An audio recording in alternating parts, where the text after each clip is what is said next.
Okay, today we're picking up with Chapter 15, and we're going to be looking at the New Deal, which was introduced with Franklin Roosevelt at the end, or when he took office.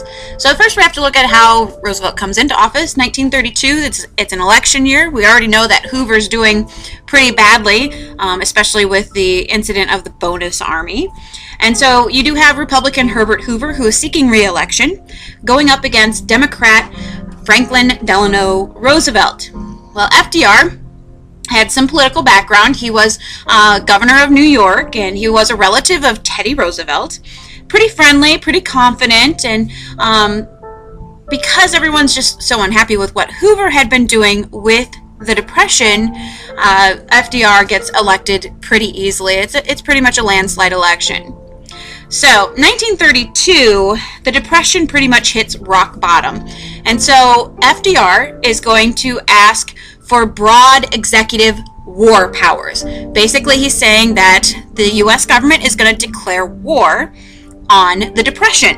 And so, it's going to give the executive branch, and Roosevelt in particular, more power to do things. So, it kind of extends what his capabilities were. But he is going to work on instilling confidence within the American people for his programs and for what his vision of what the U.S. should be and what it should stand for and how it should function. And so he really tries to develop a personal relationship with the American people. And he does that through several different means, but the most prolific, I guess, is his fireside chats. Now, these were speeches that he gives over the radio. The radio was the most common form of communication in the 1930s, and so he is going to give these speeches over the radio, a weekly radio address, answering letters that people write to him about, some of the problems that they're facing, and how he's going to address their problems and help make things better and get the United States out of this depression and get them back on top where they need to be, kind of thing. So what he's doing is he's going to be talking about his program called the New Deal. And the New Deal, the first New Deal, is going to take place from 1933 to 1935. So it's really the first few days of or even the first couple of years of FDR's administration. And actually, he gets to work right away. As soon as he is in office, his first 100 days in office, he is going to focus on 4 areas of emphasis. So in 1933, his first 100 days, he's going to focus on these 4 areas. The first is the banking system, which obviously is having problems because the banks are closing. Some are having to shut their doors. They can't give out money because they don't have it. They invested in the stock market. They lost money. They're going bankrupt. All this kind of stuff. So he is going to address this with the Emergency Banking Act, and he's basically going to put the banks on holiday. This would prevent any further withdrawals from it, putting them closer to bankruptcy or making them close their doors. He basically closes all these banks down and sends in a government inspector to make sure that they are solvent. And solvent means that they're able to pay their debts. So if everyone who was a member of that bank came in and made their withdrawal, took out their life savings, would the bank be able to cover it? If they aren't able to do that, then they would stay closed until they were able to do that. So that's a way to help ensure that people get their money, that it's not just lost. The second area that he's going to emphasize is the farming industry. And he's going to do that by the passage of the Agricultural Adjustment Act, or the AAA. And this is going to deal with that problem of overproduction that farmers were having, that there's too much being produced, there's too much on the market, so you're going to have a low price for it. So he's going to deal with that in a couple of different ways. The first is called domestic allotment. And domestic allotment just means that we're going to reduce the supply. And if we reduce the supply, prices will naturally rise because supply and demand, that's how it works. The second is called subsidized scarcity, and that means that the government is going to pay farmers to leave part of their lands unused. They'll plow under their cotton fields. In some cases, they slaughter their animals to take some of that stuff off the market, that it won't be available. And again, it's creating a shortage. Shortage, in order to raise prices. Now, especially the slaughtering of animals is going to upset some people because there are hungry people in the United States. And so what they saw as needless killing of animals, when you have starving people that you could use them to feed that, it doesn't quite sit well with some people. But again, it's creating that shortage, which is going to help the farming industry by raising prices. The third area that he's going to look at is the area of industry, and he passes the National Industrial Recovery Act, or the NIRA. And what this is going to do is it's going to begin to control prices and production in industry, which is one of the problems of the stock market anyway, that the prices of the stocks didn't actually reflect the value of the company or what they were producing and all that kind of stuff. So this is going to begin to control those prices and production. Part of the NIRA is going to be called the Wagner Act. It's basically Section 7A of the National Industrial Recovery Act. And what this is going to discuss is labor unions. It is going to give labor unions the right to organize, to become a union, and the right to bargain collectively, that the whole union can go to the bosses and say, we need a raise or we're all going to strike. They have that ability. It's the first time that unions are going to be legally recognized in writing, kind of thing. And so it gives sort of a legitimacy to unions that they had not had before. The fourth area that he's going to focus on is unemployment. And one of the acts that he passes that deals with this is going to be the Federal Emergency Relief Act.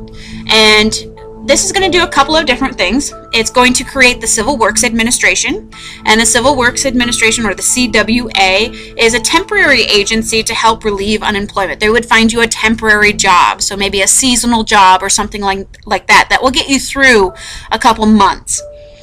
Another part of it is a public works program, kind of like what Hoover had done in the last few months of his administration. It's very, very similar to that. So, I mean, Hoover had great ideas. He just started them too late, and that's why he doesn't get a second term.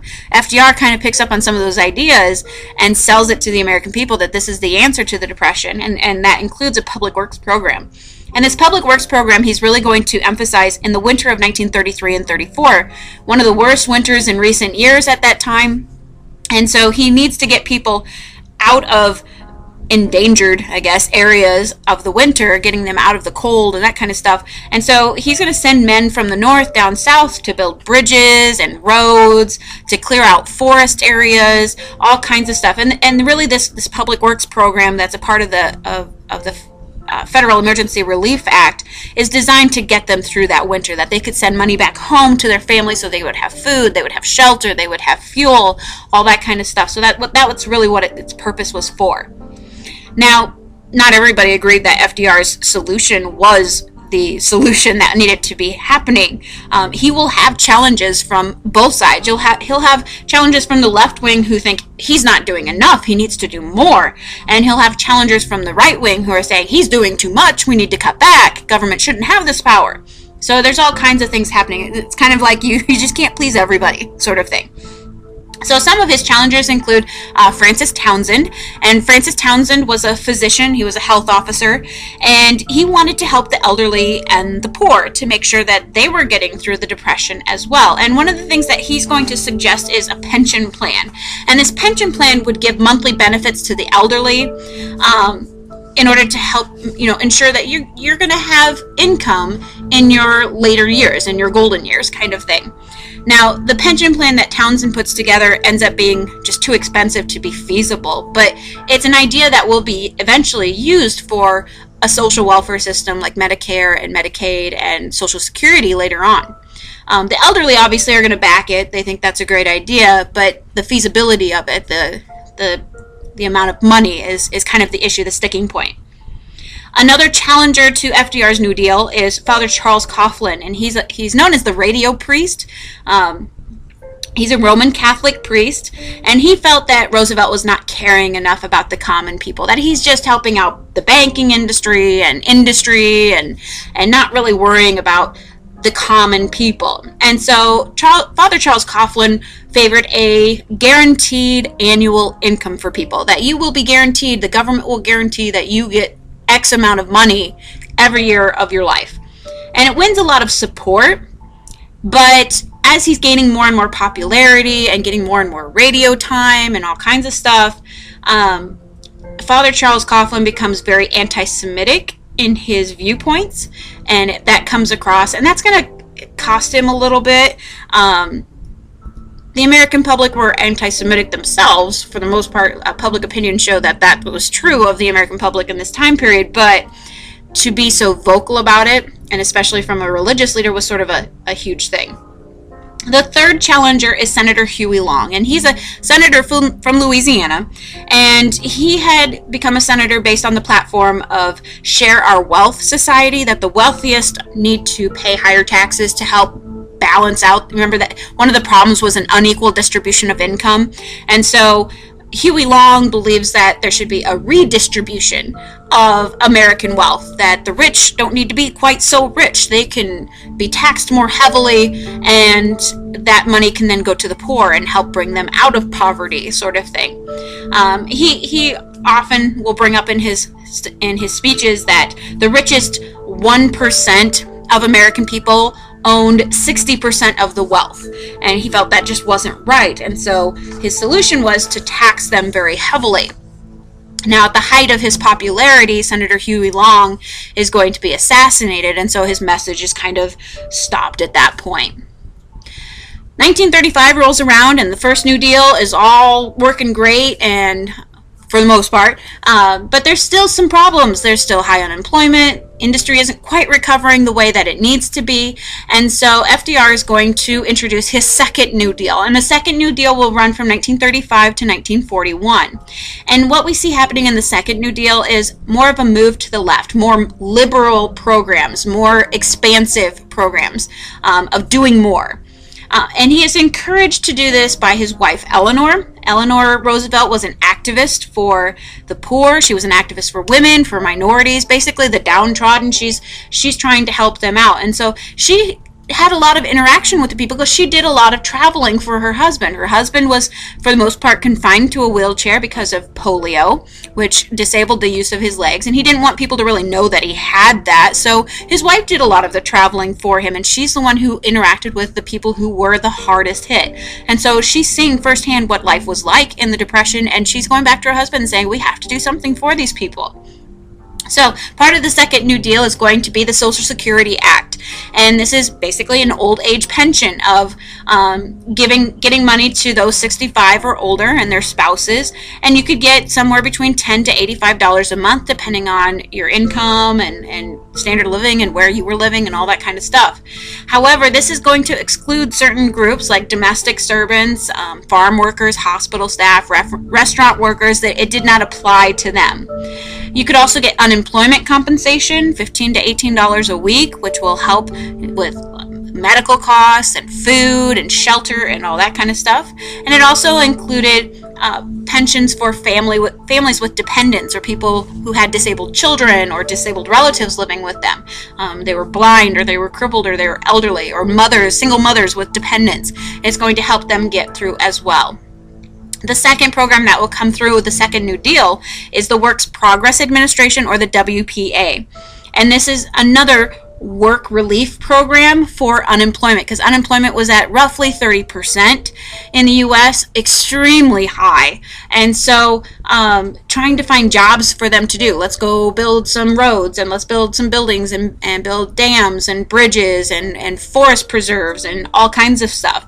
In fact, in Lamar's, the City Park Shelter House was built in 1938 under the WPA, and so it's one of the things in our area that you can go see that was built by them. Part of the WPA was a program called Federal One, and Federal One is going to give jobs to actors and artists and historians and writers who, for most of them, there's no money for them to be like an actor or an artist because nobody's buying that stuff. Nobody's going to see plays. They don't have money for that. They're not going to see movies. They don't have money for that. They don't have money to go to an art museum and that kind of stuff. So there was no money in it. But the government thought, this is important for us to save American culture, to allow people to continue writing and to continue painting and drawing and making sculptures and that kind of stuff. So Federal One is going to basically create jobs for those arts that probably would have died out or been ignored throughout the vast majority of the Great Depression if it hadn't been for this program of Federal One. Now, election year of 1936 rolls around, and FDR is right in the middle of the second New Deal, and so he runs for re-election. And so you have FDR up against Alf Landon, who is the Republican candidate. And FDR is again going to win by a landslide. His programs, people felt, were working, and that they were our best hope, they were our best shot. And he wins mostly because there's like a new Democratic Party, and it's called the New Deal Coalition.